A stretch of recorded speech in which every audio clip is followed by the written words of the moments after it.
Excelente. Bueno, como les decía nuevamente, eh, bienvenidos, muchas gracias por estar acá presentes.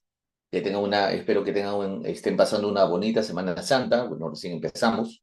Entonces, el día de hoy vamos a continuar con nuestra sesión del curso de Derecho Notarial y Registral y nos toca ver en la unidad 4, porque esta es nuestra cuarta sesión. Unidad 4 nos toca ver los instrumentos notariales, protocolares y extraprotocolares. Vamos a desarrollar todo lo que es propiamente el instrumento público, ¿no?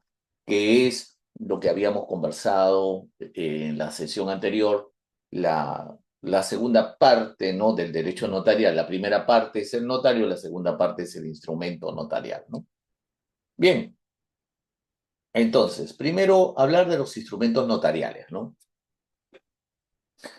Eh, Lo que dice José Castán Tobeñas, dice que los instrumentos notariales son los efectos de la función notarial.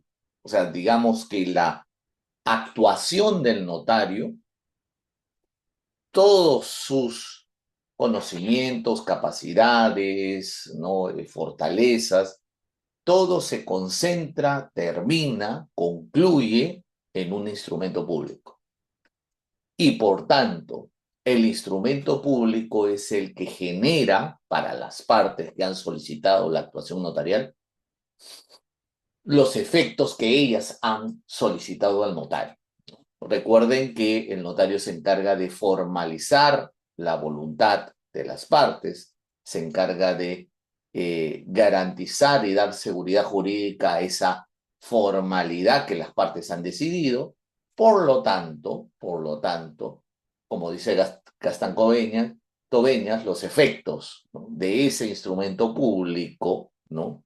están sintetizados, ¿no? dentro de ese documento que elabora el notario. Gracias a estos documentos es donde el notario ejerce, digamos, a plenitud lo que es la función pública notaria, la función pública. El notario, gracias al poder que le ha otorgado el Estado, puede redactar instrumentos, puede elaborar documentos que cuentan de por sí con la fe pública para dar cuenta y dar, digamos, autenticidad o dar certeza de que los actos, contratos, hechos, todo lo que ha sido realizado a través de la presencia notarial, a través de lo que el notario ve o el notario certifica, evidencia una prueba fehaciente de su existencia. Hay algo que me gusta siempre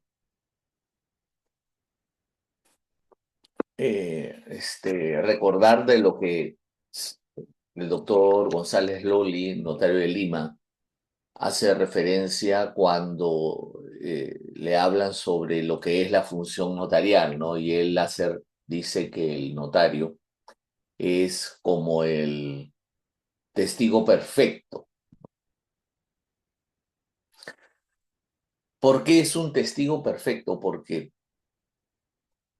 tan importante es su comunicación o su presencia que logra que todo lo que sea necesario probar o acreditar no tenga ningún rasgo de duda, ¿no? Por eso es un testigo perfecto, ¿no? O sea, es imparcial, ¿no?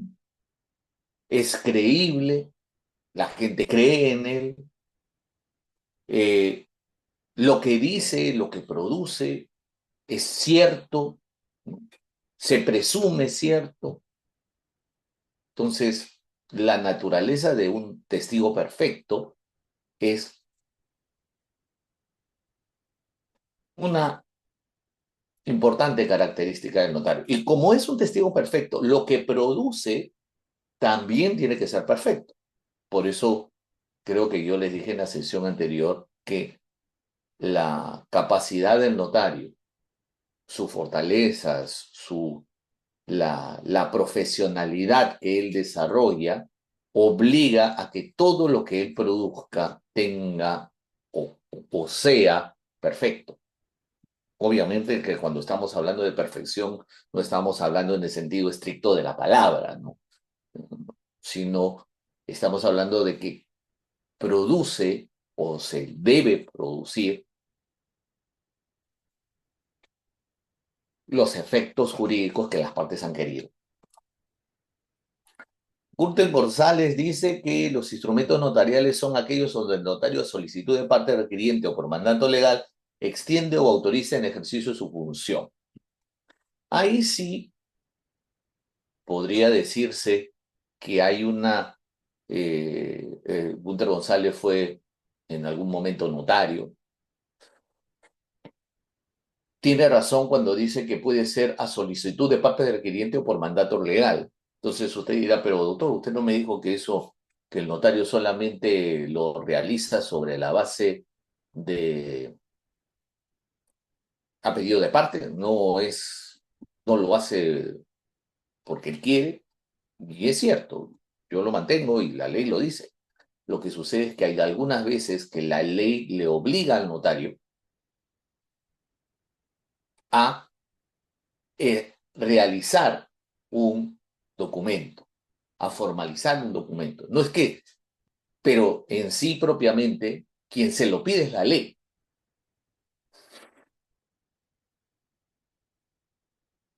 Las partes, cuando en un determinado caso, que eso lo vamos a ver ahora, las partes en un determinado caso necesitan realizar un determinado acto jurídico, la ley obliga para que tenga validez o para que tenga fe pública, que lo realice de una determinada manera. Y esa determinada manera lo establece la ley.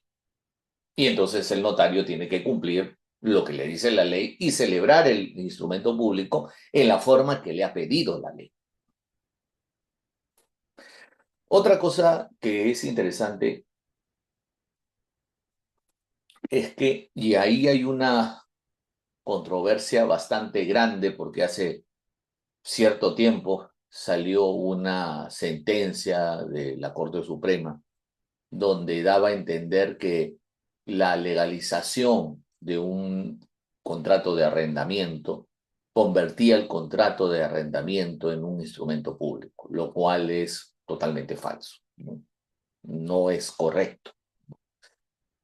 No es correcto que una legalización en un contrato privado convierta un contrato en público.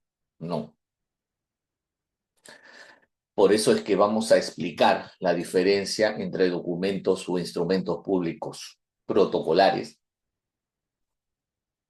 y instrumentos públicos extraprotocolares. Vamos a ver en qué consiste la actuación del notario, porque el hecho de que un notario ponga un sello o una firma en un documento no lo convierte en público. Lo único que crea es fe pública, nada más, ¿no? Fe plena, ¿se acuerdan? Bien, entonces, ¿cuáles son los principales, o mejor dicho, cuál es la clasificación de los instrumentos notariales? Por una parte tenemos los instrumentos públicos protocolares, por otra parte estamos por los instrumentos públicos extraprotocolares. Y entonces ahí viene de repente la duda, ¿cómo es eso de protocolar? ¿No? ¿Por qué se divide en protocolar y extraprotocolar? Y ahí viene la pregunta, y entonces me imagino que es porque es un protocolo, ¿no? El protocolo propiamente, el significado es que tiene una connotación particular, llena de formalidad, ¿no? Está circunscrito por formalidad, y eso es correcto. Cuando se habla de un instrumento protocolar, se habla de un instrumento que contiene un sinnúmero de formalidades. Y esas formalidades generan una determinada condición jurídica al instrumento. En cambio, hay instrumentos públicos que son extraprotocolares porque no cuentan con las formalidades que exigen los documentos protocolares y por lo tanto, como no cumplen con esas exigencias, no forman parte del protocolo que realiza el notario. Y ahora le voy a explicar por qué. ¿Qué es el protocolo notarial? El artículo 36 de la ley de notariado hace referencia a lo que es el protocolo, ¿no? Y el protocolo notarial dice que es la colección ordenada de registros sobre la misma materia en los que el notario extiende los instrumentos públicos protocolares con arreglo a ley. Entonces, cuando se hablan de instrumentos públicos protocolares, significa que estos instrumentos que tienen la naturaleza protocolar son los únicos que van a estar contenidos y coleccionados por el notario. Nada más. Son los únicos instrumentos en donde el notario tiene la obligación de contenerlos, de guardarlos, de cuidarlos, de protegerlos. El protocolo notarial, ¿no? Está constituido conforme a lo que dice el artículo 37, ¿ya? De registros. Propiamente el registro es como el lugar en donde van a estar contenidas estas escrituras públicas, ¿no? Está el libro de escrituras públicas, ¿no? Es el libro de escrituras públicas unilaterales, el libro de testamento o el registro de testamento propiamente se le llama así. El registro de escrituras públicas, el registro de escrituras públicas unilaterales, el registro de testamento, registro de protesto, registro de acta de transferencia de bienes muebles registrables, registros de actas, escritura de procedimientos no contenciosos, registro de instrumentos protocolares denominados constitución de garantía mobiliaria. Esos son los registros que el notario, al ser instrumentos o contener instrumentos protocolares, está en la obligación de cuidar, de mantener, de insertar, de cuidar, de proteger para siempre, por toda su vida, y que se deben mantener después de muerto. En cambio, los instrumentos extraprotocolares tienen otra connotación. No vamos a desarrollar todos, porque de verdad desarrollar todos en la universidad nos demora por lo menos un par de clases, de 2 horas cada uno, ¿no? Adicionales al desarrollo. Entonces voy a tratar de quedarme única y exclusivamente con el registro de escrituras públicas, que es prácticamente el más importante, porque ahí es, digamos, en donde entra todo, todo, ¿no? En los otros entran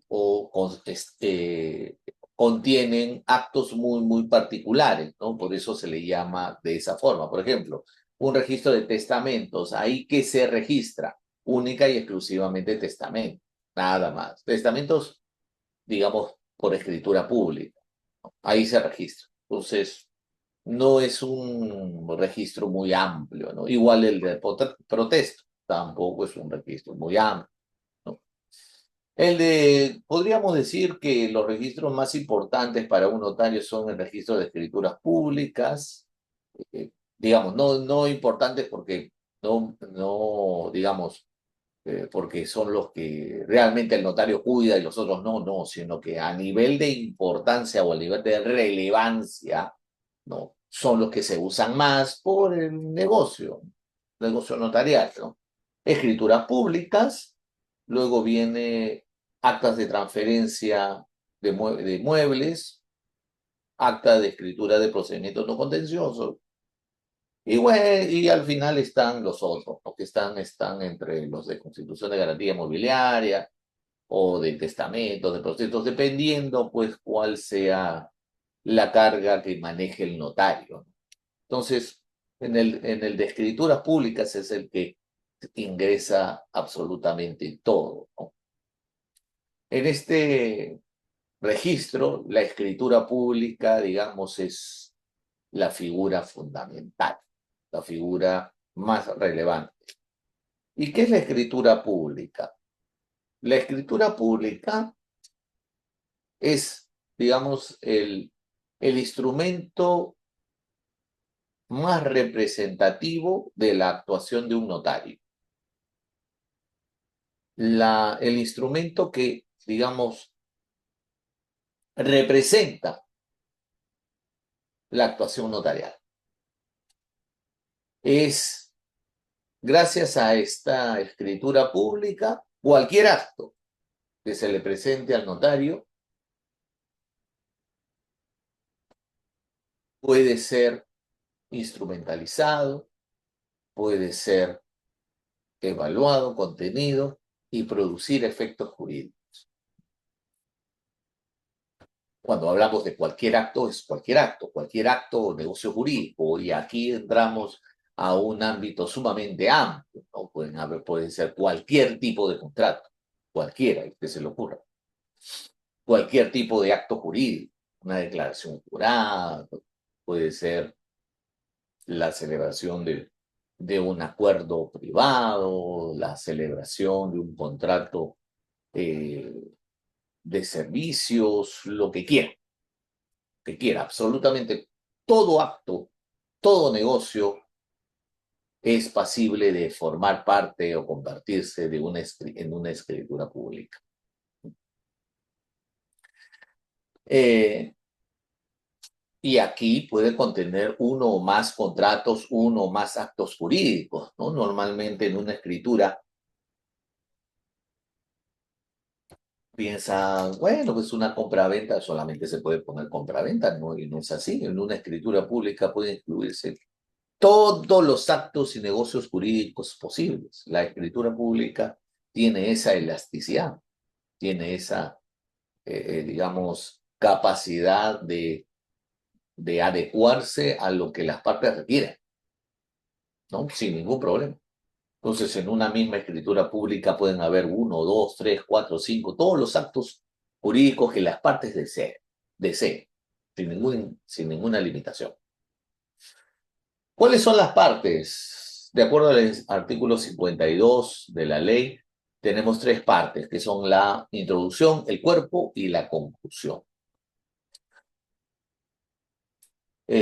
¿Cuál es la naturaleza jurídica de un instrumento público y propiamente la escritura pública? Bueno, es un instrumento público, se sabe, formaliza la declaración de voluntad, se otorga por el notario y es el único que se encarga de autorizarlo, otorga fe pública, se conserva la matriz dentro del protocolo y sobre esa matriz se expiden todas las copias y todos los traslados que se deseen, sin ninguna limitación también, ¿no? Entonces, a ver, partes, introducción, cuerpo y conclusión, ¿no? Esas son las partes de la escritura pública. Si ustedes han visto alguna escritura pública, y si ustedes pueden ver, y si tienen una a la mano, ya yo les recomendaría, si tienen una a la mano, la vean para que me sigan o eh, para que lo analicen juntos. Si tienen una escritura pública a la mano, se van a dar cuenta que la escritura pública empieza siempre con la indicación de la sumilla del acto, ¿no? Empieza siempre con la escritura pública de compraventa, ¿no? Entre fulanito de tal con menganito de tal. Sí, esa sumilla forma parte de lo que es la introducción. Pero es una sumilla que, digamos, la norma considera como una parte adicional, ¿no? Eh, de la introducción. Propiamente no es la introducción. Lo que pasa es que le da la posibilidad de que el notario lo indique ahí y ya se ha hecho una costumbre con la finalidad que las partes sepan de qué va a contener, como una especie de resumen de lo que va a ser o de lo que es el, el instrumento. ¿No? Hay algunos, he visto en algunos notarios que no suelen poner esta sumilla, porque eh, no hay una obligación. Si usted revisa el artículo 53, el artículo 53 dice, antes de la introducción, el notario podrá indicar, podrá, no es deberá, no, podrá. Entonces queda a tu sano criterio.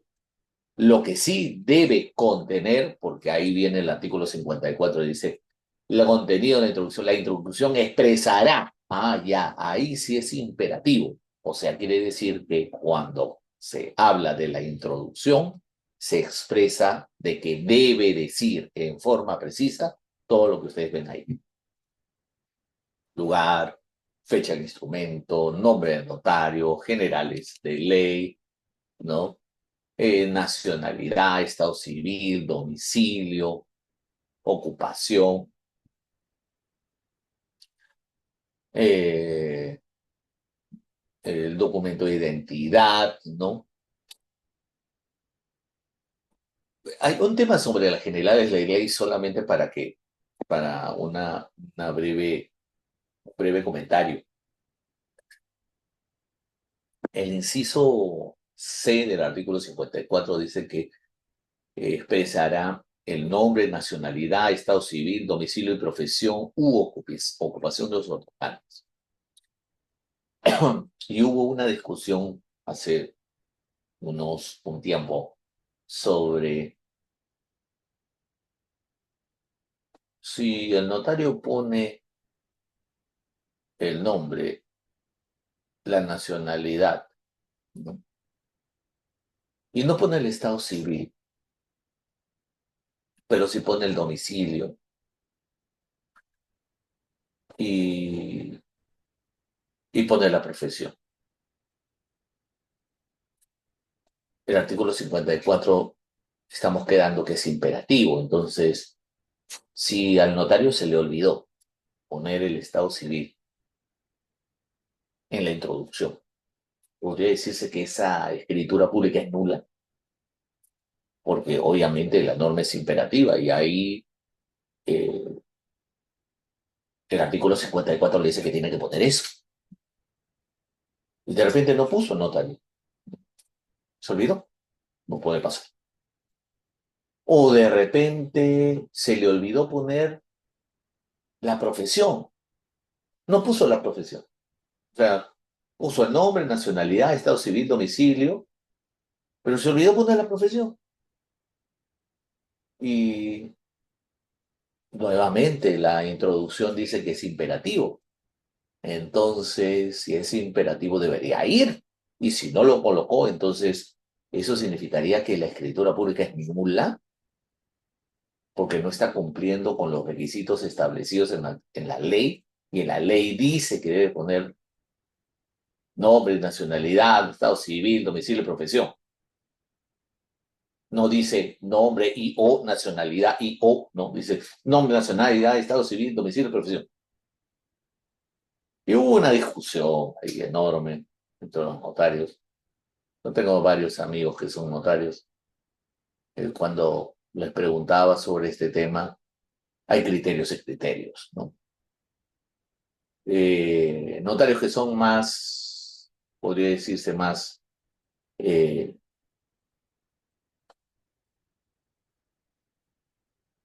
formalistas, ¿no?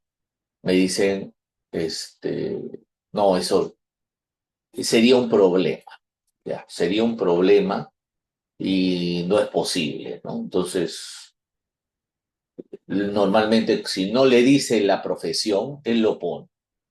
Entonces, ¿qué pone? Empleado, punto. La persona empleada.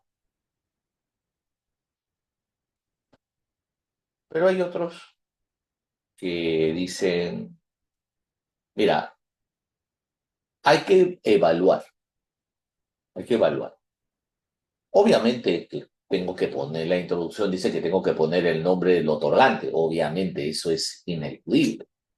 La nacionalidad también es ineludible, porque obviamente entiendo de que se entiende que el notario ha considerado, ¿no?, revisar el DNI de la persona. Ha revisado el DNI, entonces es imposible, ¿no?, o ha tenido a la mano el documento de identidad. Entonces es imposible que no ponga el nombre, que no ponga la nacionalidad, que no ponga el estado civil y no ponga el domicilio, ¿no? ¿Por qué? Porque eso se lo dice el DNI. El notario ha tenido a la mano el DNI, entonces toda esa información sale del DNI, del nombre, nacionalidad, estado civil, domicilio, todo sale del DNI. Y acordándose de la fe de identidad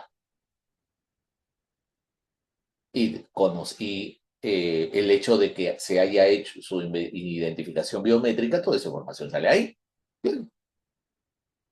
Pero no sale la profesión. La profesión es una declaración que realiza el otorgante. No se desprende del DNI. Entonces, eh, ahí viene un tema de discusión, ¿no? Porque es un tema de discusión. Y lo que me decía algunos, como repito, algunos notarios, ¿no?, que dicen,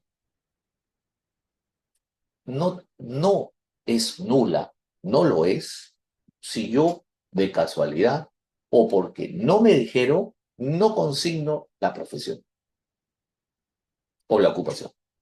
No es, no es. Ojo. Y yo comparto esa posición porque es cierto, o sea, y es más, porque ya el tribunal también creo, bueno, gracias, Percy lo ha dicho, es cierto, ya ha habido ya ha habido pronunciamientos en el sentido de que el hecho de que no conste la profesión no significa que sea incumplido con la ley de notariado. Y cuando hablaba con un amigo notario, yo le decía, bueno, es que eso no me corresponde porque a mí me lo dicen. Y si no me lo han dicho, bueno, aunque sinceramente, si bien es cierto, comparto la posición de ese amigo notario, yo creo que me quedo también con lo que decían los formalistas, ¿no? Que si no me lo dicen, por lo menos le pongo empleado. Y si es un error, prefiero, como decía un notario que yo conocí y que tuve el honor de trabajar con él, el doctor Sale Vigil, ya fallecido. Él decía, prefiero equivocarme, ¿no?, haciendo que, que, me, que equivocarme por no hacer. Entonces, eso es para que lo tengan, ¿no? Solamente como una breve comentario. Bien, entonces, ¿qué más tiene la introducción? Tiene eso, ¿no? Los documentos, identidad, representación, ¿no? Hay una parte que tenemos que les había dicho que teníamos que conversar sobre el tema de los testigos, ¿no? El testigo puede, puede ayudar, ¿no? Y el testigo, digamos, tiene una gran relevancia en las escrituras públicas porque ayuda a identificar o ayuda a los otorgantes a realizar y formalizar actos cuando ellos no pueden hacerlo por sí mismos. Sin embargo, hay que saber identificar la naturaleza del testigo, ¿ya? Propiamente existen tres tipos de testigos: el testigo a ruego, el testigo de identidad y el testigo instrumental, ¿no? Cada uno tiene una naturaleza diferente, ¿no? El testigo a ruego es el testigo que se refiere a esa persona que ayuda a otra a formalizar el acto porque de repente no tiene la capacidad para firmar o tiene un defecto o una falta de habilidad. Imaginemos una persona que no tiene manos, entonces le piden que firme. Si no tiene manos, ¿cómo va a firmar? O de repente, pues es una persona iletrada que no sabe escribir. Entonces, si no sabe escribir, pues tiene que traer otra persona para que firme por ella. En este caso, así funciona un testigo a ruego. Solamente es para suplir esa imposibilidad, ¿no? No es lo mismo un testigo a ruego que un testigo de identidad, porque el testigo de identidad solamente funciona para dar fe de la identificación ante la deficiencia en la posibilidad de identificar. O sea, no es un testigo que va a dar o va a participar propiamente en la celebración del acto, ¿no? Es más, o sea, el testigo a ruego, ¿no?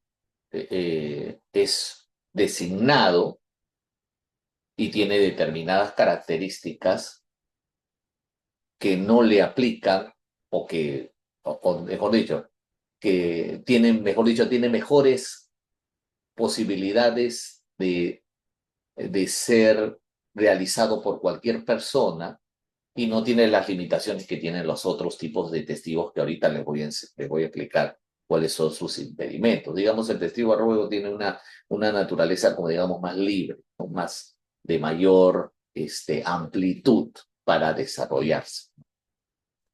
Entonces, el testigo de identidad es un testigo que solamente sirve para identificar. Y tenemos finalmente el testigo instrumental, que es un testigo que ratifica actos realizados por los otorgantes. En nuestro Código Civil tenemos el único testigo instrumental en la figura del testamento, ¿no? Ahí está el testigo instrumental. Sin embargo, eso no quita que las partes puedan crear testigos instrumentales. Las partes pueden crear, ¿no? El único testigo que sí instrumentalmente designado por ley es en el testamento. Después usted revisa el Código Civil y no hay otro testigo instrumental. Y, por favor, no confundan testigo con intérprete, que son dos cosas totalmente diferentes. Oye, pero doctor, puede ser, el testigo puede ser a la vez, perdón, el traductor puede ser a la vez testigo, o el testigo puede ser a la vez traductor. Bueno, eso no ha sido desarrollado eh, digamos, tan ampliamente por la doctrina. En mi opinión, yo no creo que habría ningún problema que un traductor sea a la vez testigo, salvo que no cuente o esté en contenido o esté dentro de los impedimentos para ser testigo, ¿no? Y ahí es donde tenemos que hablar de los impedimentos, ¿no? ¿Por qué? Porque el, el hecho de que una persona sea testigo instrumental o sea testigo de identidad, ¿no? Tiene que estar fuera de los impedimentos, ¿no? Que hace referencia la ley de notariado. El artículo 56 de la ley te dice los impedimentos que, para ser testigos, ¿no? Entonces, por ejemplo, ¿no? ¿Qué persona no puede ser testigo? ¿Ya? Una persona analfabeta. Ahí sí, chao, cualquier tipo de condición de testigo. Antes había, en los testigos, se decía que era un impedimento de ser testigo si la persona era sorda, era ciega y era muda. Sin embargo, ahora, con la modificación que se hizo con el decreto legislativo 1384, ahora una persona muda puede ser testigo.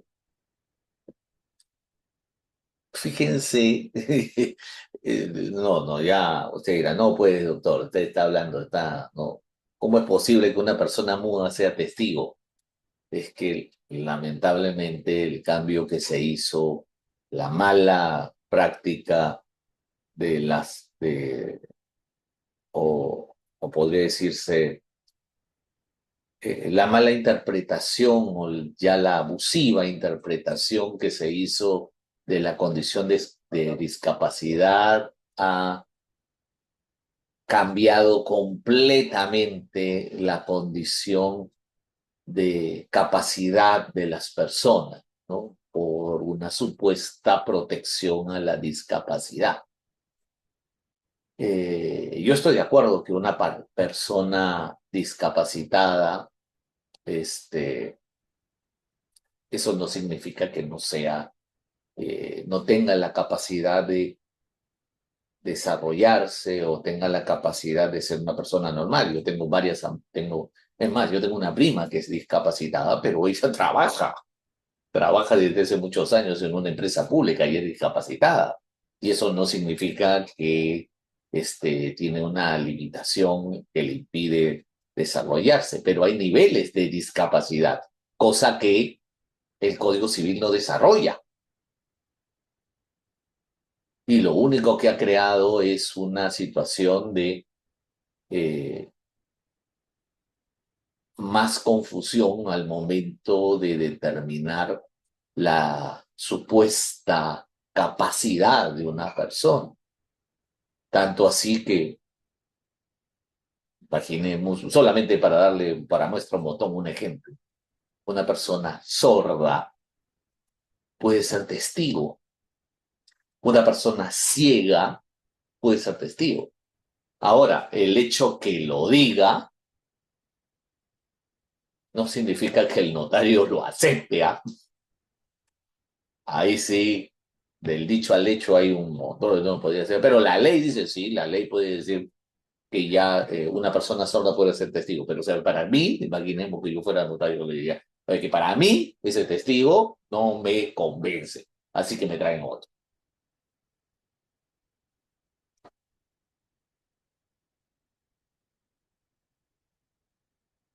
Otro impedimento, ser cónyuge, ascendiente, descendiente o hermano del compareciente. Digamos que esto, ¿no? Esta situación de ser cónyuge, ascendiente, descendiente o hermano en compareciente funciona cuando hablamos de testigos, digamos, eh, instrumentales. Eso, por ejemplo, aplica cuando se hace un testamento. En el Código Civil te dice quiénes no pueden ser testigos, ¿no? Instrumentales en el testamento. Y una de las condiciones es, por ejemplo, que la cónyuge del testador no puede ser testigo. No puede. Es más, no existe el testamento mutuo o el testamento conjunto que le da a la esposa y el esposo juntos. Nosotros no hemos regulado. En otras legislaciones existe el testamento mutuo o conjunto. Nosotros no. Para nosotros primero es da el testamento la esposa, puede tener puede con sus testigos y luego da el esposo, ¿no? De repente con los mismos testigos de la esposa no hay ningún problema, pero en testamentos independientes. Pero bueno, eso es otro tema. Entonces, digamos que aquí este impedimento va a hacer referencia a los testigos instrumentales, ¿no? Y también a los testigos de identidad, ¿no? Aunque normalmente el testigo de identidad, como lo repito, no forma parte del acto, pero sin embargo, dado que ahí dice que no puede, no podría ser un testigo de identidad. Ser cónyuge y pariente del notario durante el cuarto grado de consanguinidad y segunda afinidad. Bueno, ya acá estamos hablando de una situación evidente, pues se cae madura, ¿no? ¿Cómo es posible que la esposa del notario, que el pariente del notario sea testigo de las personas que van a la notaría para celebrar actos, ¿no? O sea, que también se recursean siendo testigos. Ah, no te preocupes, no, te falta testigo, no te preocupes, acá tengo mi esposa. Ven, esposa, ven, ven. Ah, no tienes testigo, no te preocupes, tengo mi hermano. Ven, listo. Entonces, para evitar problemas, no. Y obviamente, si esto es un impedimento, si se hiciera, aquí sí el acto podría ser considerado nulo. ¿Ya? los que a su juicio del notario no se identifiquen plenamente, ser dependiente del notario, ¿no? En este caso también no puede ser, pues, el trabajador de la notaría, no puede ser tampoco.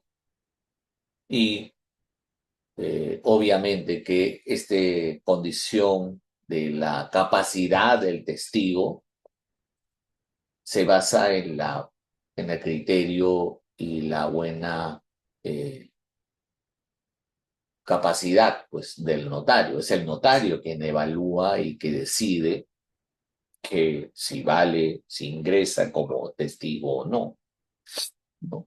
Sin embargo, no, no es algo que aplique, por ejemplo, para los testigos a ruego, ¿no? Los testigos a ruego sí permite que sea de repente la cónyuge. La cónyuge puede ser testigo a ruego del otorgante, cuando se trata de un acto jurídico que, independiente, ¿no? O acto propio, o el hermano del otorgante puede ser testigo a ruego.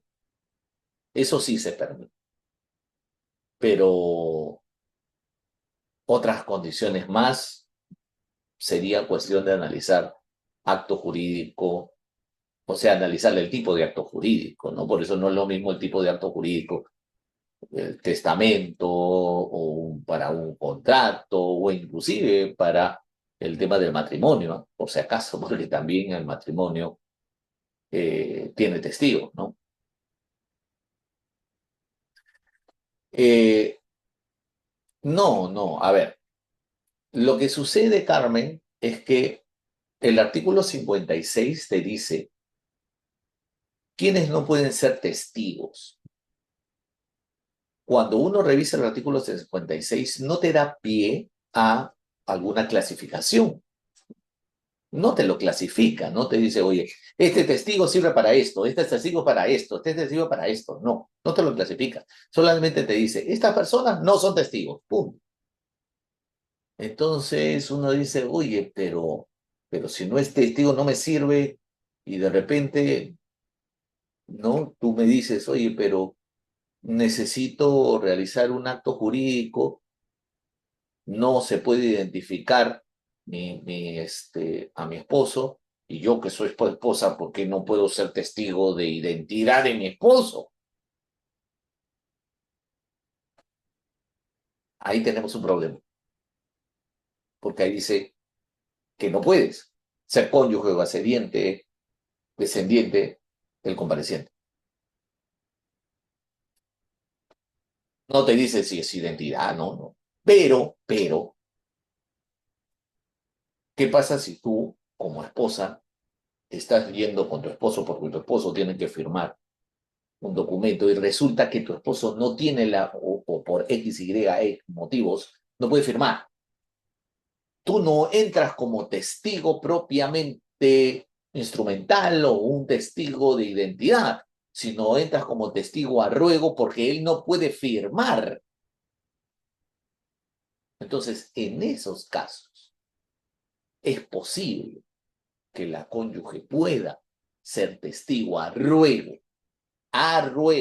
Y por eso le dije al comienzo, la condición de testigo a ruego tiene una naturaleza bastante más elástica, bastante más amplia, pero también, eso es algo que también deben considerar, que eso ya queda en el criterio del notario, queda en el criterio.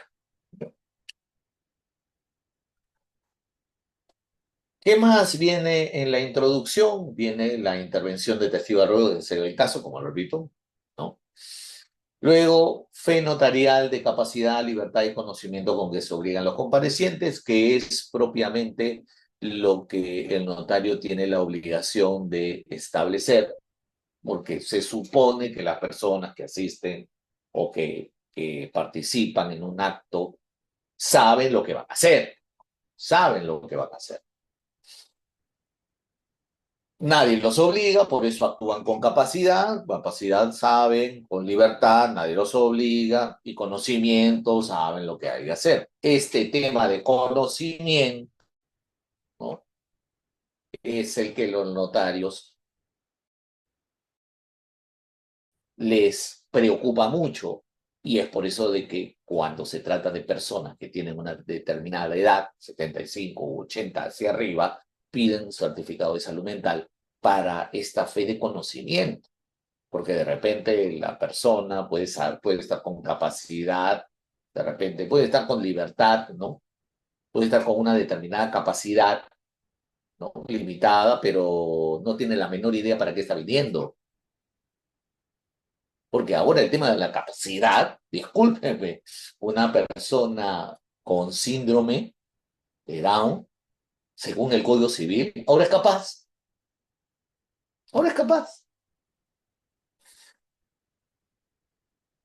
Y hay niveles del síndrome. Entonces, el notario, por seguridad,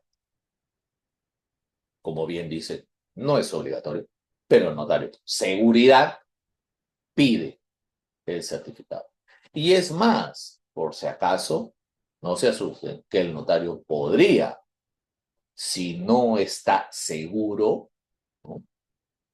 O hay duda, podría pedirle a una determinada persona también el certificado de salud mental, ¿eh?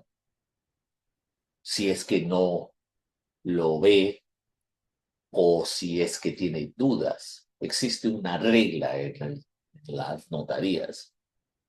Ante la duda, abstente. Esa es la regla, por si acaso, en el derecho notarial. Ante la duda, abstente.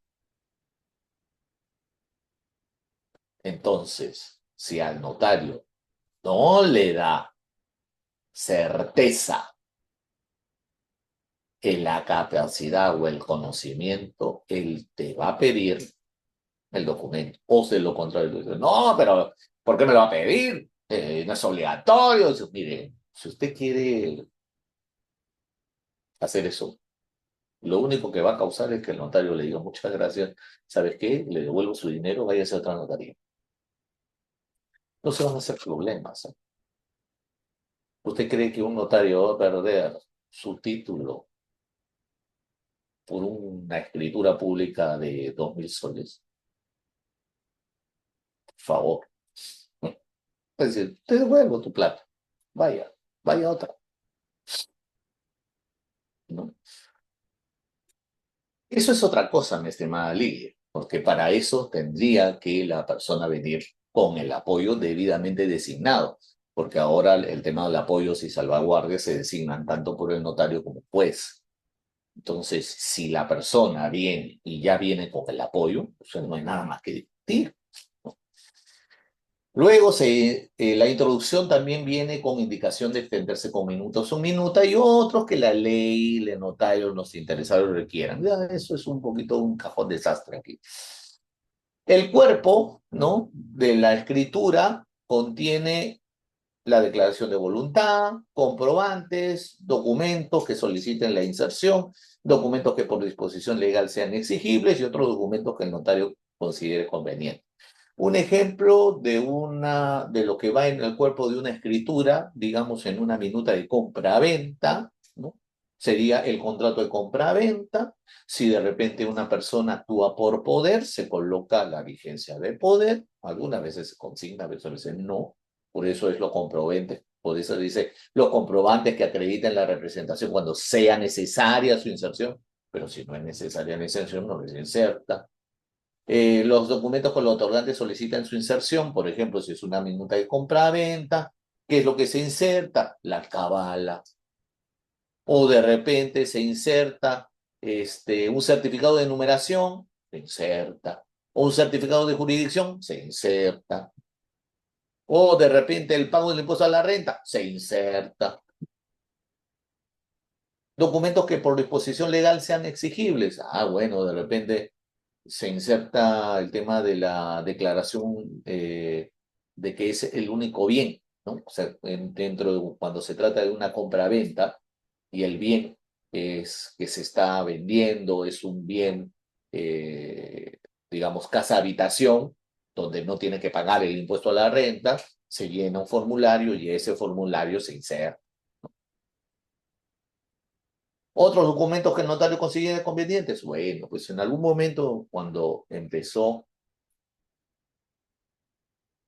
la formalidad de las escrituras públicas de compra-venta, me acuerdo en la notaría, lo que insertábamos eran el HR y el PU,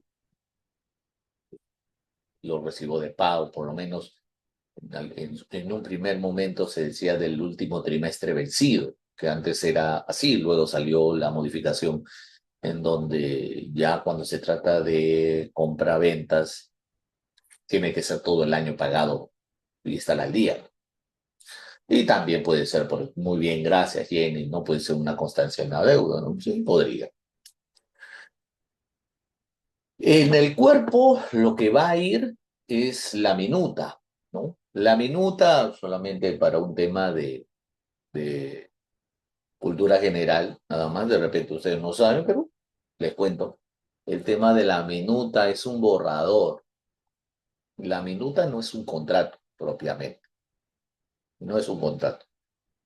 Contrato tiene su naturaleza que corresponde a los usos y costumbres del negocio, pero la minuta no es un contrato. Lo que sucede es que nosotros consideramos la minuta un contrato, pero no, no es, no, no es.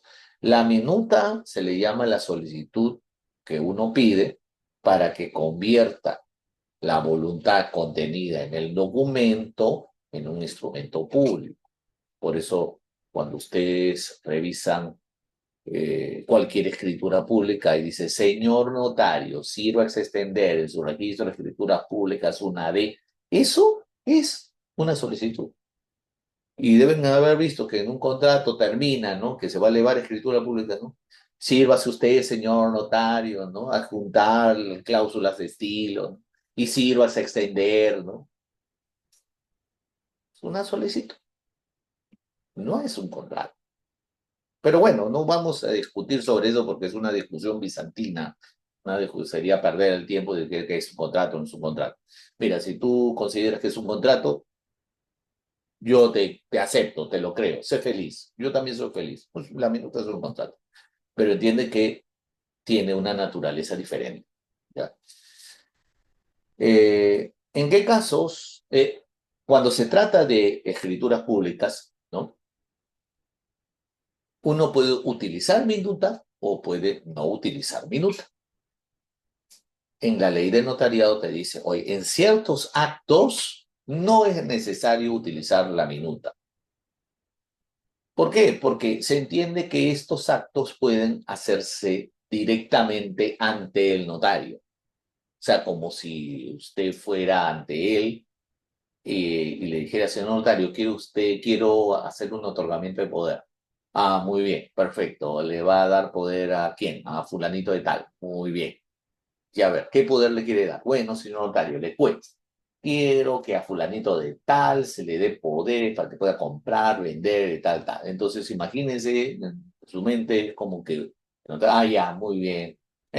A los tales días, de tal, notaría tal, ¿no? Donde se presentó la persona de tal, identificada con tal, domicilio, nacionalidad, todo esto, ¿no? No, no. Y que se presentó para dar, otorgar poderes para fulanito de tal, tal, tal, tal, tal. Minuto, como si se lo estuviera usted, digamos, dictando, ¿no? Pero si usted alguna vez ha ido a una notaría, se habrá dado cuenta de que siempre le entregan un borrador, ¿no? Como un texto, decir, ah, ya, ¿usted quiere sin minuta? Sí, perfecto, no hay problema. Acá está el borrador.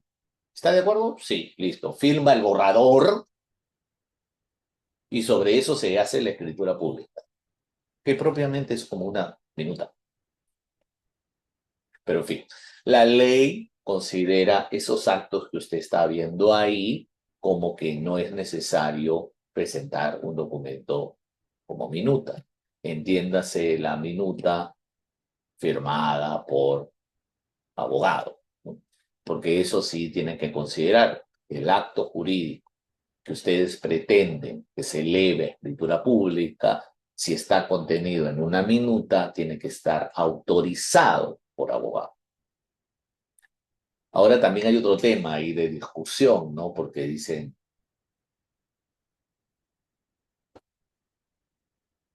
debe notar el abogado, debe, perdón, el notario verificar si el abogado que firmó esa está hábil. Debería.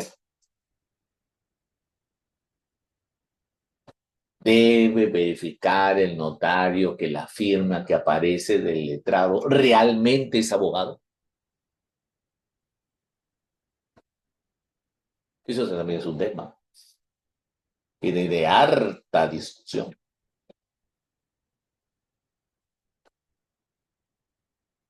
¿Qué ha pasado? ¿Eso significa que el acto, que la escritura pública es nula?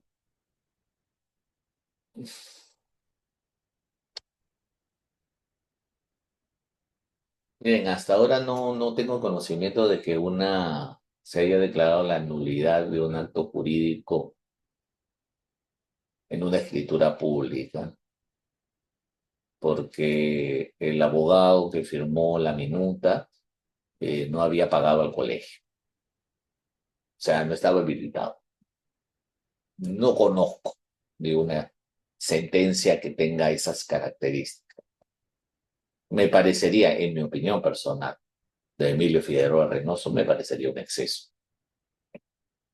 Pero en fin. Luego tenemos la conclusión, ¿no? Eh, que en esta conclusión, pues, se consignan todos esos datos, ¿no? O sea, digamos que el cierre de la escritura pública tiene que tener una fe de que se ha leído, porque obviamente las partes tienen que revisar lo que han leído. El notario también certifica que las partes leyeron, que están de acuerdo, y por dicha razón se continúa con el acto, ¿no? Ratifican su voluntad y están de acuerdo, lo han leído, están de acuerdo, muy bien. Suele tener en ciertas ocasiones fe de entrega cuando sea necesario. No es siempre. En algunos casos, en algunos contratos se utiliza fe de entrega, en otros casos no. ¿En qué caso se entrega fe de entrega? El caso más común es una compra-venta cuando se entregan cheques o cuando se entregan llaves o cuando se entregan documentos, entonces se hace fe de entrega, que se ha entregado. Normalmente el notario es el que verifica eso. Por eso eh, es es un buen comportamiento que el notario esté presente. Me acuerdo mucho, yo he trabajado en varias notarías y yo no voy a decir cuáles, pero me sorprendió una vez que un notario se daba el trabajo en todas las escrituras cuando se trataba de entrega de cheque. Él mismo, él mismo se encargaba de entregar. Hay otras notarías que no tienen esa, digamos, política, pero me acuerdo mucho que este notario, que se ganó mi respeto. Eh, Él sí, ya está viejo, y él fue entregado personalmente. Si habían 5 o 10 escrituras públicas o 20 escrituras públicas, a todas iba, a todos los entregaba, a todos los conocía y a todos los les saludaba. De verdad, para mí, mis respetos. Eh, ¿Qué más debe tener la conclusión? Debe tener, por ejemplo, la transcripción. de citas y normas legales o transcripción de documentos sometidos en el cuerpo de la escritura, ¿no? Cuando se habla de transcripción de normas legales es porque el notario, por disposición propia del Colegio de Notarios o disposiciones de normas ya establecidas, debe citar norma tal, norma tal, norma tal. Yo he visto que ahora se acostumbra el ver de citar normas tributarias, citar normas contra el lavado de activos, citar normas, digamos, cuando se trata de facultades, 7475 Código Civil, Procesal Civil, perdón, así, ¿no? Eh, en los incisos ¿no? Eh, Perdón, el inciso perdón, es para transcripción de documentos siempre y cuando se les haya pasado al momento de la redacción del cuerpo, ¿no? Porque hay una notoria diferencia, y si usted tiene una escritura pública lo puede ver, hay una notoria diferencia en donde se termina el cuerpo y empieza la conclusión. Es más, ahí en la misma escritura pública te dice conclusión. A partir de ahí, todo lo que venga para abajo tiene que cumplir con estos requisitos. Y algunas veces suele suceder, ha pasado, de repente al notario se le olvidó, se le consignar algún documento, entonces si no lo pudo consignar dentro del cuerpo, que lo consigne dentro de la conclusión, ¿no? El inciso F, el inciso G y el inciso H, ¿no? Digamos, se crearon con la finalidad de evitar problemas y que puedan ser corregidos por el notario y que no se evidenciaron al momento de la celebración o al momento de consignar el cuerpo de la escritura, o sea, al momento de de colocar la minuta, ¿no? Bueno, eso ya, sinceramente, ya ha pasado casi de moda, ya estos son normas, digamos, casi en desuso, ¿no? Porque ahora, por ejemplo, hay notarías donde lo que hacen es escanear, ¿no? Escanear las minutas. Entonces, no es como se hacía en tiempos antiguos, donde habían personas que tipeaban, ¿no? En la minuta a la escritura pública. Recordemos que el tema de los escáneres, como son ahora, recién si tienen 10 años o 15 años, creo que un tiempo bastante, ¿no? Pero es reciente.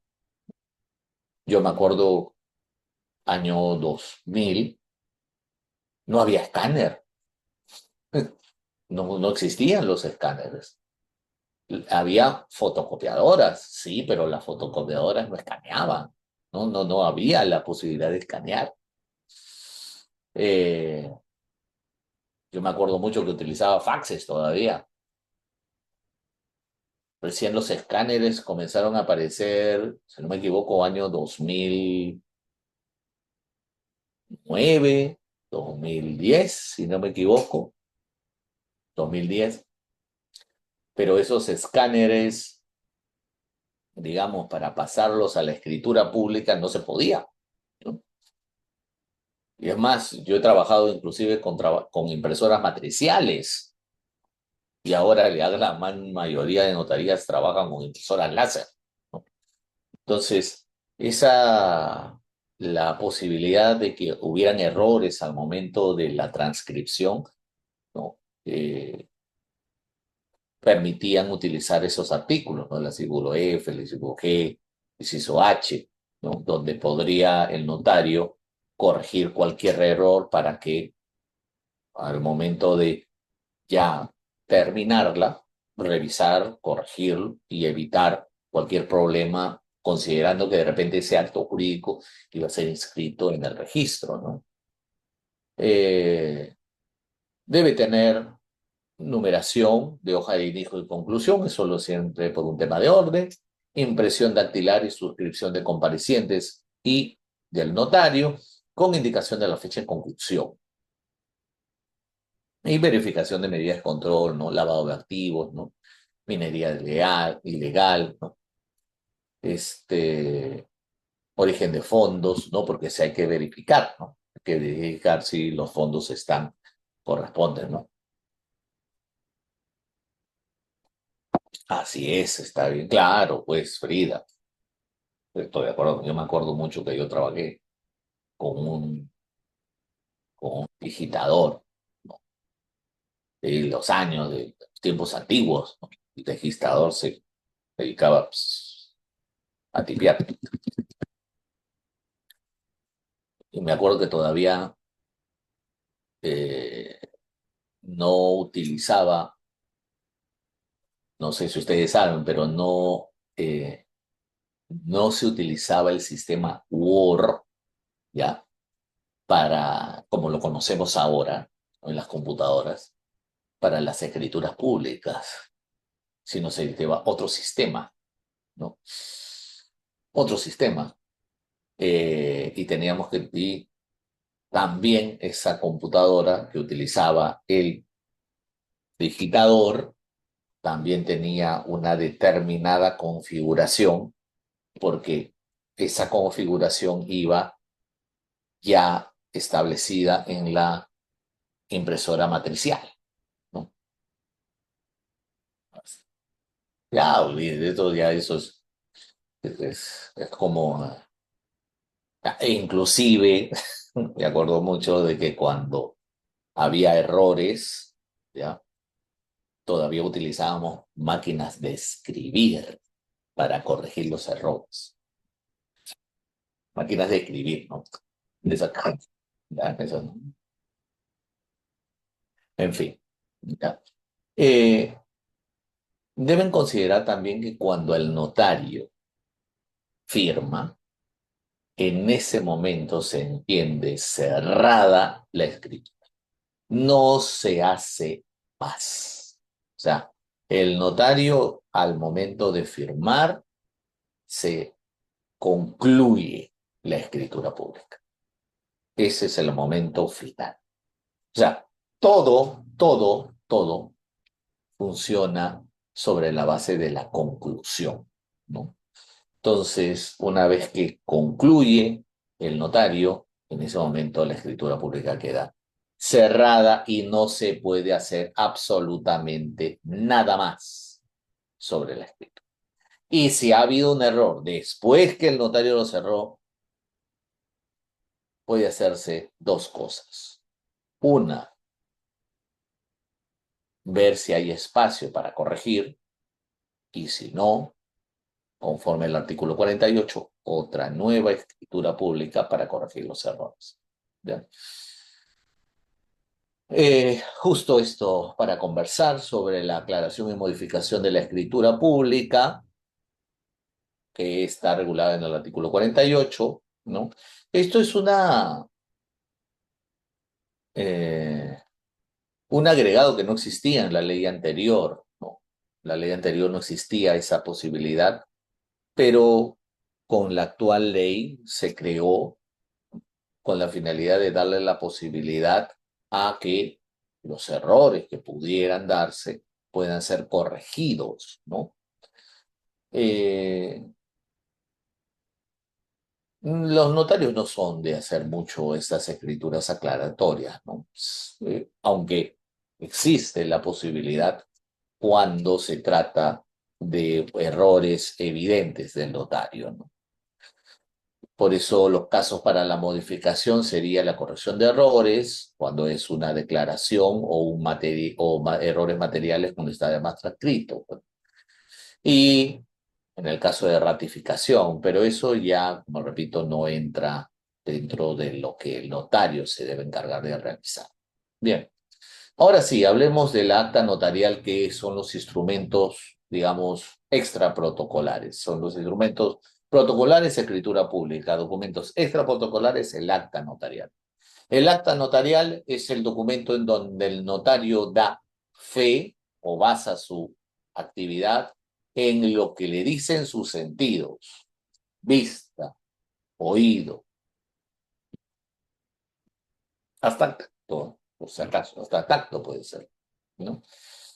Ahí es donde el notario narra lo que ve y en ese momento cuando narra lo que ve, da fe y otorga fe pública en ese momento de lo que ve, nota, percibe con sus sentidos, y ahí se crea la fe pública dando fecha cierta de la actuación del notario.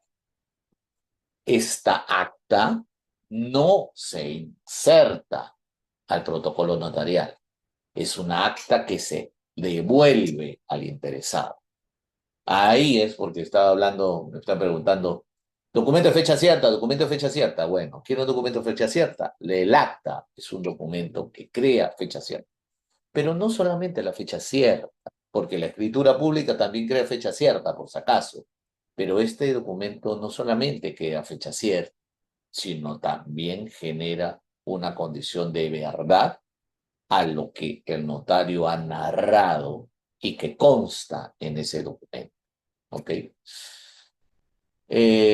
La naturaleza jurídica de las actas es que, primero, los que comparecen en ella es única y exclusivamente el notario. ¿Puede comparecer otra persona? Sí, puede comparecer otra persona. El notario puede dar fe que comparece otra persona, pero basta la presencia del notario. Las actas, ¿no? Eh, se realizan siempre a pedido de parte, siempre a pedido de parte, ¿no? ¿Quién realiza el acta? El acta la realiza única y exclusivamente el notario y es el notario quien narra todo toda el acta. Es su declaración. No hay participación de otras personas, es el notario quien dice, en Lima, los datos días de tal, me personé en lugar tal, ¿no? Y verifiqué tal cosa. Y comienza a narrar, ¿no?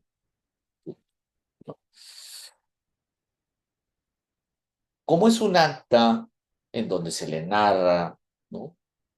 Puede venir, puede haber personas que digan, no estoy de acuerdo, o sí estoy de acuerdo, o yo quiero, señor notario, que usted haga tal cosa o haga tal otra.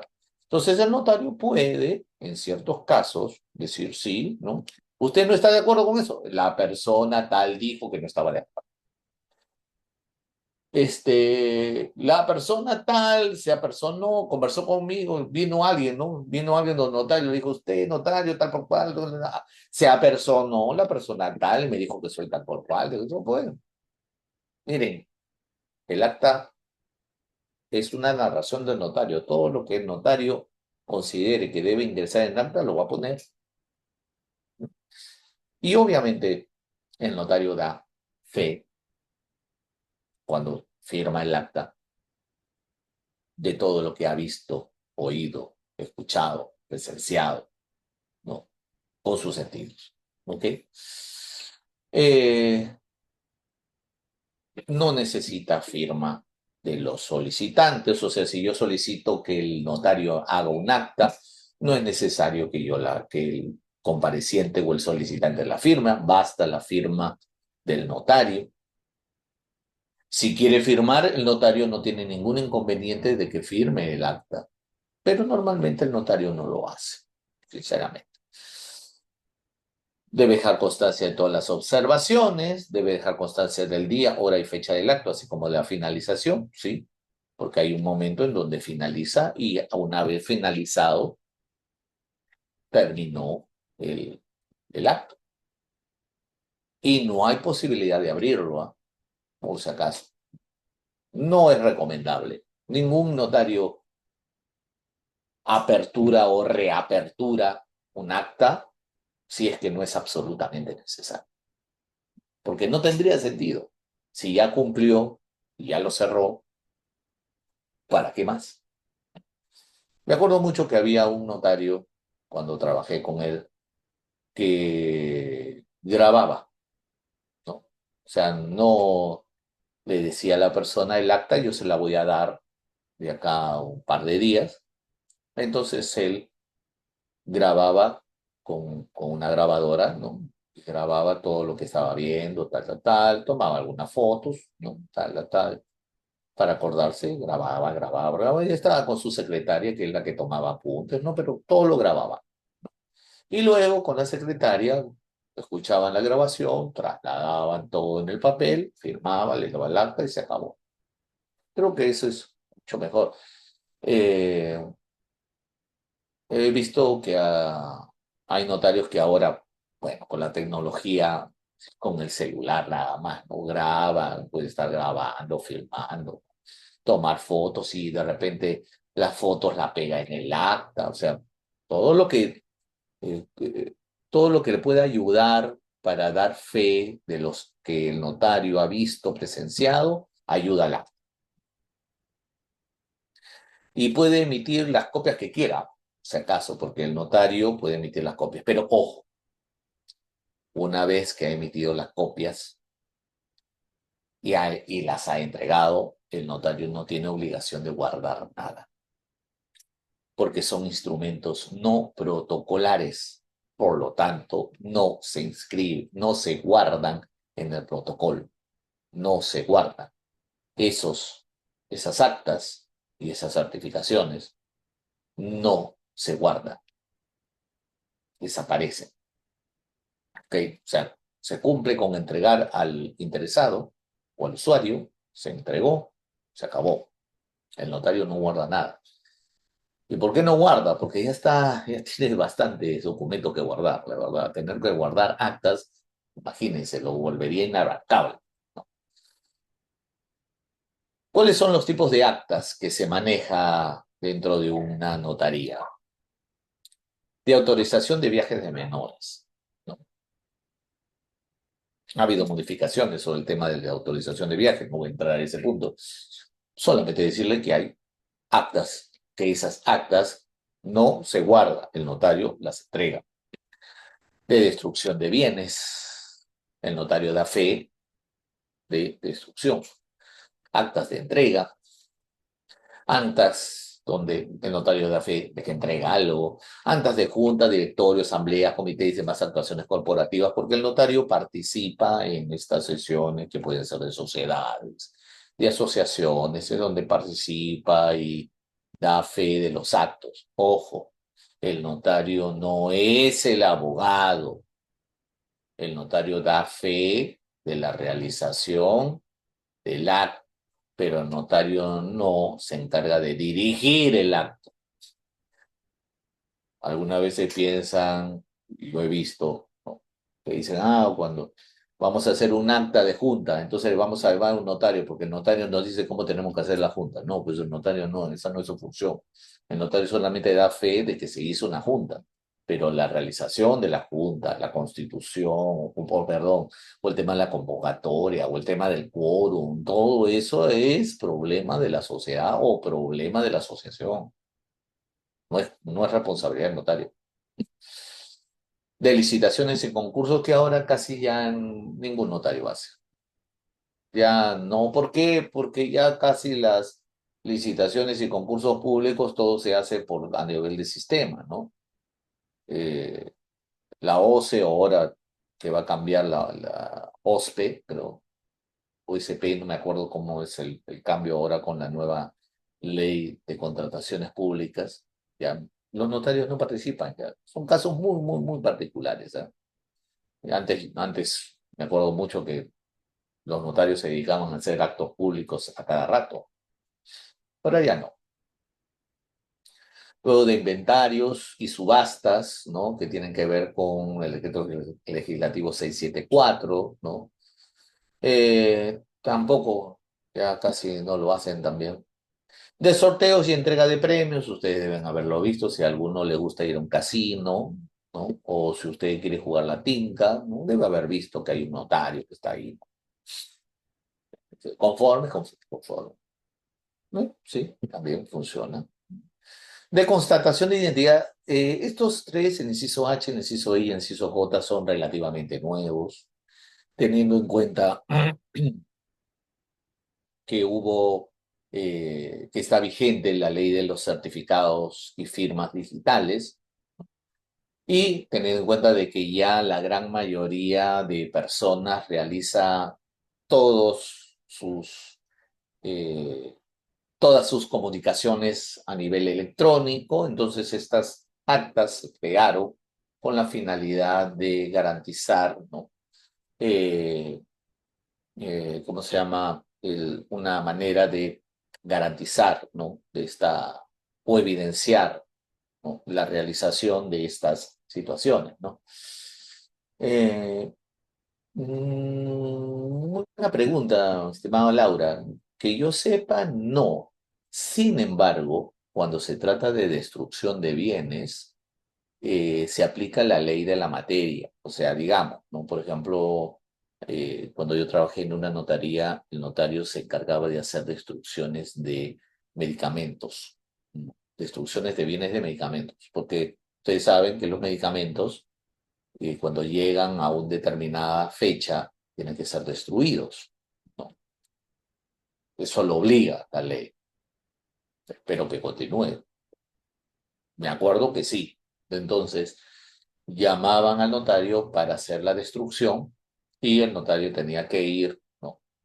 Y para eso la forma en cómo se destruía el, el bien o los medicamentos se realizaba conforme lo establecía la Ley General de Salud, o en este caso lo que establecía las directivas, en, de acuerdo al tipo de medicamento o al tipo de eh, producto que se estaba destruyendo.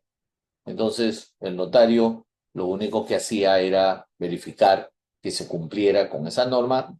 No es responsabilidad del notario si están incumpliendo o no, si acaso, porque un acta de destrucción de bienes es solamente la presencia del notario, cómo ver cómo se destruye el, el producto, nada más. Nada más. O sea, el presencia cómo lo están destruyendo. Punto. Que lo hayan hecho bien, que lo hayan hecho mal, que no hayan cumplido con la normativa, no la normativa, eso no es responsabilidad del notario. Si lo destruyeron y no lo destruyeron bien, el notario no asume responsabilidad. ¿Ya? En un tiempo también Indecopi lo hacía cuando se encargaba del tema de la piratería, ¿no? También se destruía, ¿no? Se destruían productos. Cuando se trataba de la droga, también se quemaba la droga como una forma de evidenciar que se había destruido, llamaban a un notario para que hiciera acta de destrucción de bien. Bien, a ver, ¿qué significa el acta de constatación de identidad? Bueno, ahí en la constatación de identidad, ahí funciona la ley de los certificados digitales, ¿no? Eh, Si ustedes no saben, ya desde hace mucho tiempo se utiliza ya la firma digital, certificados digitales para el hecho de la comunicación más segura, ¿no? La idea de utilizar, ¿no? Utilizar un momentito.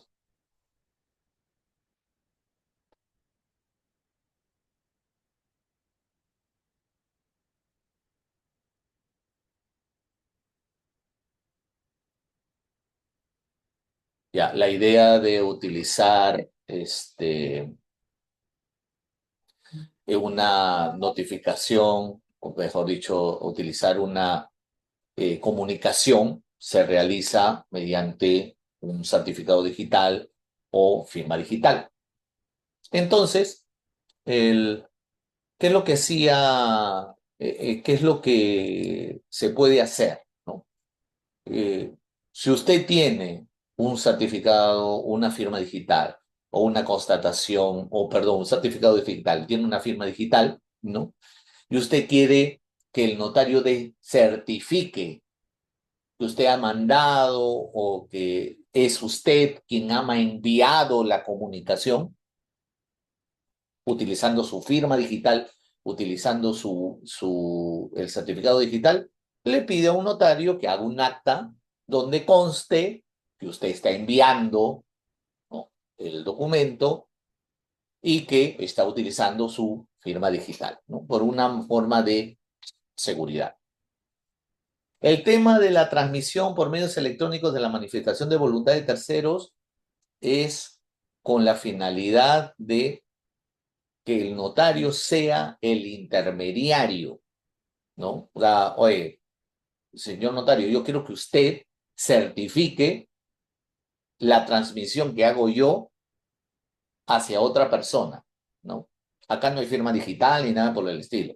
El notario es simplemente un intermediario. O sea, es como las cartas notariales, ya, pero a nivel electrónico. La comunicación que hace una persona al domicilio electrónico de otra, el notario da fe de esa transmisión en un acta. Punto. Y la verificación de documentos y comunicaciones electrónicas es prácticamente un ejemplo, podría ser que le diga, señor notario, fíjese, yo he enviado un correo a fulanito de tal. Quiero que usted dé fe de que yo envié el correo a esa dirección y que le mandé tal, eh, le escribí tal o cual cosa a tal correo y no me respondió o me respondió tal o cual cosa. Y el notario da fe de eso. Da fe que usted envió el correo, da fe que lo envió a tal correo, a tal dirección, en tal lugar, o que le reenviaron, o que le emitieron un correo, tal, tal. Punto. Yo he visto que también esta acta funciona cuando se hacen impresiones o mejor dicho, se hacen verificaciones de conversaciones en WhatsApp, ¿no? Donde el notario da fe de que el número tal, tal, tal, tal ha enviado tal comunicación o del número tal, con el número tal se ha enviado tal o cual documentación con fulanito de tal, denominado tal, y aparecen las conversaciones, ¿no? Y el notario da fe de todas esas conversaciones que aparecen en el sistema, ¿no? También funciona. Esas son las actas. Por otro lado, tenemos las certificaciones, ¿no? Las certificaciones no son iguales que las actas. Las certificaciones son un tipo de constancia donde el notario da fe de certeza de un acontecimiento, de algún hecho o una declaración contenido en ese documento. No es que el documento lo haga el notario, el documento eso no lo hace el notario. A diferencia de las actas que sí hace el notario, las certificaciones son documentos. El notario lo único que hace es emitir constancias. No, por eso, cuando le dije al comienzo, el notario no da fe o no del contenido. No, no, no. Certifica algún acontecimiento hecho que se le presenta en ese documento. Y no es cualquier tipo de constancia, es una constancia particular para determinado tipo de documento que se le presenta. Las certificaciones otorgan seguridad jurídica, garantía y fecha cierta, pero única y exclusivamente sobre lo específico que le están pidiendo.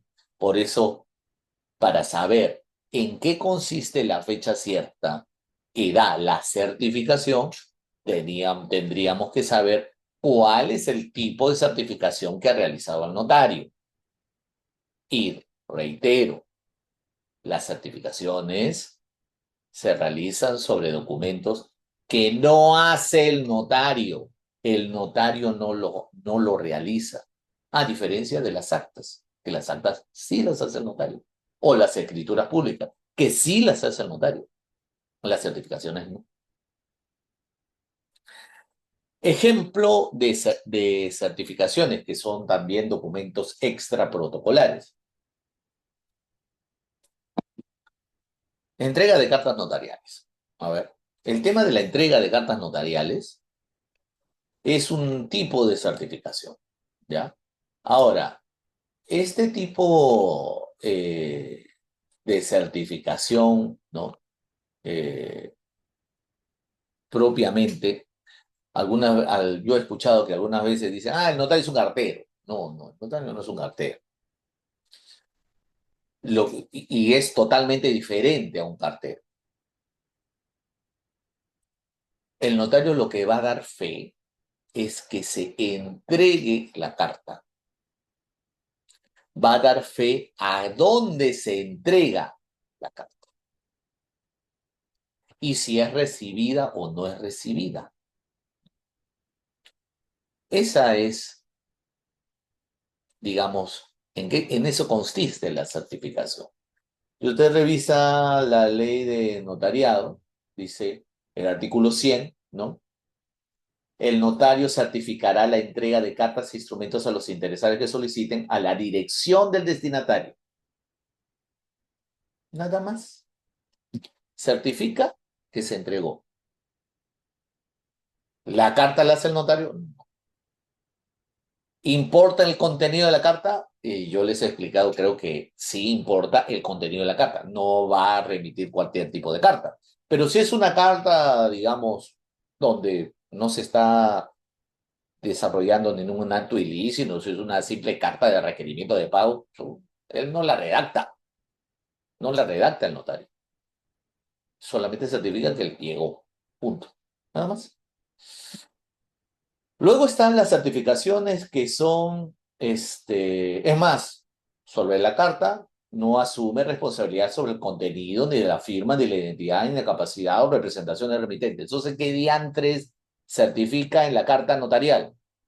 La fecha en que se diligenció. Punto. Las copias certificadas son, digamos, documentos que se utilizan más a nivel corporativo para su inscripción en el registro, ¿no? Por ejemplo, actas de junta de accionistas o de actas de asamblea de asociados o actas de consejo directivo.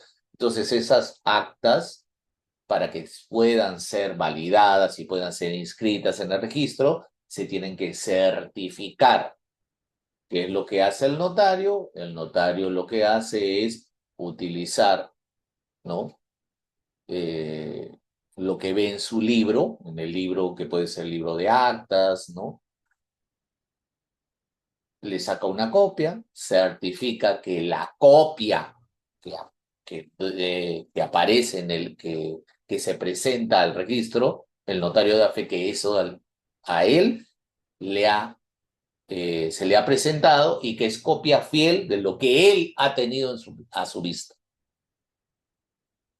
Nada más, con la fecha del momento en que lo vio. Nada más. Y ya, se acabó. Eh,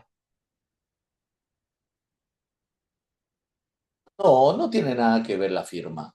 Como repito, lea el artículo 100 y lea el artículo 105 en lo que se refiere a copias certificadas. El notario no asume responsabilidad por el contenido del libro, las cosas sueltas, acta, documento, ni firma de identidad, capacidad o representación de quien aparece suscribiendo. Entonces, el notario no certifica cuando se trata de delegación de cartas o de copias certificadas, la firma.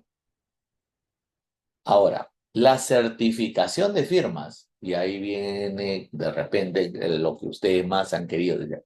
A ver, doctor, ¿qué significa eso? Mire, cuando el notario certifica firmas, lo único que hacen es certificar que la persona que ha firmado es quien firmó. Y pone la fecha de la certificación, del día en que él lo certificó. Nada más. Y está la fecha cierta. Punto. ¿Le importa el contenido? No, no importa el contenido. No interesa el contenido. El notario no asume responsabilidad por el contenido. ¿No me creen?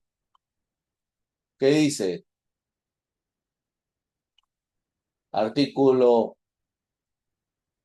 ¿dónde está? Artículo 106, ¿no? 108, perdón. El notario no asume responsabilidad sobre el contenido del documento, lo que deberá dejar constancia en la certificación, salvo que constituya en sí mismo un acto ilícito contrario a moral o buenas costumbres, ¿no? Claro, por supuesto. Entonces, ¿cómo se certifica la firma? Con el biométrico. Hay algunos contenidos que se abstienen, por supuesto. Si estás diciéndole zambacanuta, imagínate una carta notarial, ¿no? Perdón, imagínense una declaración jurada, donde estás diciéndole zambacanuta y media a una persona, o quieres que tú certifiques diciéndole la vela verde a otra persona y tú quieres que el notario certifique que tú has sido que le ha dicho la vela verde, el notario no va a hacer eso, pues. No lo va a hacer. ¿Ya? Por más que diga, oye, pero el contenido, pero ahí dice que él no asume responsabilidad del contenido, sí, pues, pero discúlpame, pues está bien, no asume responsabilidad del contenido, pero tampoco el notario legaliza la firma de cualquier cosa, ¿no? Entonces, entiendan que la certificación de firmas, ¿ya? Solamente es eso, punto. Y el hecho de que haya certificado la firma en un documento no lo vuelve público. Eso es lo que no entiende, creo, la Corte Suprema. No lo vuelve público. No es público. La certificación de reproducciones es el original, su copia. El notario de fe, que la copia es igual al original. Nada más. Que se le presentó en su momento. Yo les cuento una rapidita. En algún momento cuando recién estaba aprendiendo, este, eh, llevé mi DNI para una legalización y yo en mi cabeza, ¿no? Eh, Dije, bueno, para que el DNI se vea bonito, lo voy a sacar una ampliación. Entonces, agarré el DNI y le pedí que lo ampliaran, pues que lo ampliaran para que se vea el DNI. Y esa ampliación que le había el DNI quería legalizarla. Y lo primero que me dijeron la notaría es que no. ¿Por qué? Porque estaba yendo en contra de lo que decía la ley de notariado, porque la ley de notariado dice que vamos a certificar, y lo dice el artículo 110, el notario certificará reproducciones de documentos obtenidos por cual mérito idóneo, ¿no? Autorizando con su firma que la copia que se le presenta guarda absoluta conformidad con el original. Y si yo he hecho una ampliación, si el DNI, digamos, es así, y yo he hecho una ampliación de este porte, no guarda relación con el original. Por eso me dijo, no, señor, disculpe. Si usted quiere una copia de DNI, lo único que tiene es que sacarle copia y que sea del mismo tamañito, pues que sea igual. Y se legaliza. Punto. La certificación de apertura de libros es un acto, digamos, más de mera formalidad cuando se trata de asociaciones, sociedades que aperturan el libro. Para eso tienen que cumplir con requisitos tributarios, tener RUC, etcétera, etcétera. Y eso les sirve para que haya una formalidad en los actos que lo realizan, ¿no? La constatación de supervivencia también funciona así. Simplemente es que el notario sepa que usted sigue vivo. Eso es una constatación de supervivencia, ¿no? La constatación domiciliaria también es una constatación que usted vive donde dice vivir, punto, ¿no? No es que, el señor notario, yo en mi DNI dice que vivo en Lima, pero en realidad yo vivo en Lince, entonces usted certifique que yo vivo en Lince. No, no, no funciona así. No, no funciona. La constatación domiciliaria es la constatación que se realiza sobre la base del documento de identidad, porque de lo contrario estaría pidiéndole, en lugar de una constatación, debería ser un acta. Sí. Y otras, pues, hay cambio de tu titularidad, formato de características, de matriculación, eso ya se maneja este, eh, en el área más de transferencias vehiculares, ¿no? Es que, Catherine, de acuerdo al Código Civil, una persona tiene un solo domicilio. No puede tener varios domicilios. Lamentablemente no tenemos el don de la ubicuidad, ¿no? O sea, San Martincito, ¿sí? O Santa Rosita de Lima decían que tenían el don de ubicuidad, de estar en diferentes partes al mismo tiempo. Ya, nosotros no somos ni San Martincito, ni Santa Rosita, ni somos Avengers, o sea, no somos eso. Un solo domicilio, nada más. Entonces, por eso la constatación es de un solo domicilio. ¿En dónde? El que aparece en tu DNI, pues ese es el único. ¿Ha visto constato de constatación de supervivencia? Por supuesto. La constatación de supervivencia es solamente decirle, señor notario, quiero que acredite que estoy vivo. Acá estoy. Punto.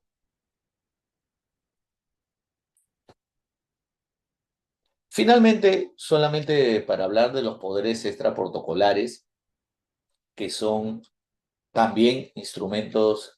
¿Para qué importaría eso? Bueno, para el tema de la cobranza de la pensión. Yo lo he hecho cuando mi abuela estaba viva. Se sacaba el certificado de supervivencia, porque con ese certificado de supervivencia podía ir y cobrar por ella, porque ella no podía ir hasta el Banco de la Nación a cobrar el chequecito, ¿no? Bien, los poderes extraprotocolares son poderes que sirven para acreditar un otorgamiento en determinadas situaciones. Normalmente los poderes extraprotocolares, que son la carta poder y fuera del registro, tienen una normativa bastante particular, puesto que solamente sirven para determinados actos conforme lo que establece la ley notarial.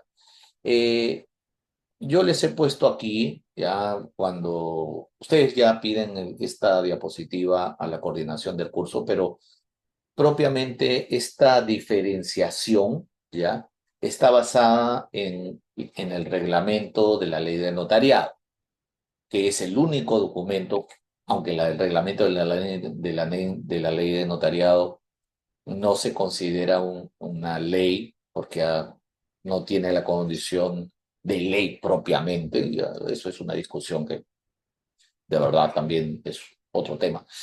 Pero no sé, pero sirve como referencia para que usted sepa cuándo funciona una carta poder o cuáles son los requisitos de una carta poder y cuáles son los requisitos para un poder fuera de registro.